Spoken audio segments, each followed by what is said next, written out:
Dr. Scott Gottlieb, now former head of the FDA, a Pfizer board member, CNBC contributor. Doctor, thank you. Should we be anticipating more supply issues like these?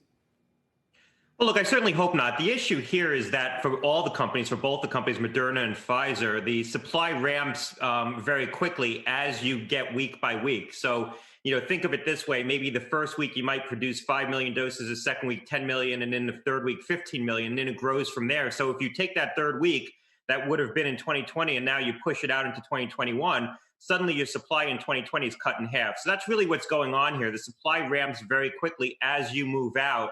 And the more you push out that time frame into 2021 by a week or 2 weeks, you have less supply in 2020. So I'm hopeful that we're going to have adequate supply in 2021, and it's going to ramp very quickly. But hopefully these do get out into the market this year. We know FDA is having an advisory committee on the 10th and then another one on the 17th to consider both of these applications. You probably heard Dr. Fauci today saying that he believed in the United Kingdom they'd rushed the process of getting this through, and then later walked it back and said he had good faith in the UK when talking to the BBC. But his point was that Americans are really already skeptical about these viruses. Do you think the UK rushed their decision? Well, look, I think the UK is a good regulatory authority, and I work closely with them. A lot of the people who are there now are people who are from the European Regulatory Authority and went back to the UK after Brexit. So I think that they did a good job looking through this data. FDA has a different process. Part of what's going on here is that FDA is committed to have a public advisory committee to bring this before their advisory committee and have a public airing of this information. That's going to add a couple of weeks to the process. And so they had to push out the timeline that it took to review this application to get those materials prepared for the advisory committee meeting and then provide it in advance to those advisory committee members so they can read it in advance of that meeting. We think that there's public health dividends to having a public airing of this information, having that public advisory committee meeting, having the FDA's external advisors, independent advisors validate the process and provide objective opinions in an open setting. So I think that that's going to go a long way to, building public confidence. And so it might be worth the time it takes to do that. But that's going to add a couple of weeks to this process.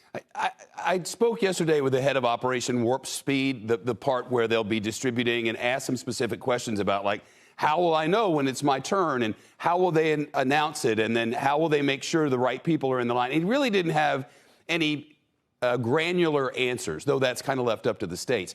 There's one thing out there that doctors' offices aren't going to play a big part in that. Should they?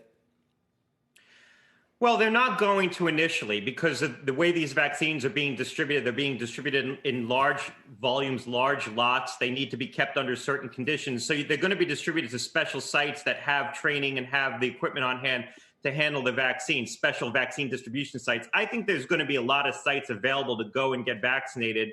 CVS clinics are going to be vaccinating, Walgreens, places like that. So I think they're going to be accessible to most people.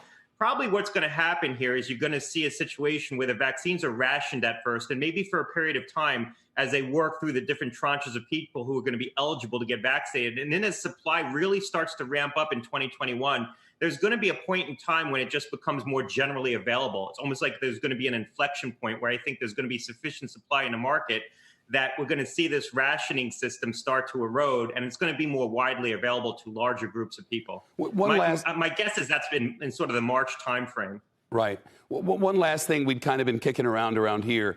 If you get those 2-dose vaccines, that's a complicated process. If you get the first one, and then for one reason or another you can't really get the second one, are you protected at all, or is a 1-2 a must, or is that just how they trialed it, or what? Yeah, there is some protection after the first dose, and the protection's better in younger people than in older people. But to get the full 95% efficacy, you need both doses. But you are going to get some protection depending on who you are after that first dose. Dr. Gottlieb, you're the best. Thank you so much. Thanks a lot. Shepard Smith here. Thanks for watching CNBC on YouTube.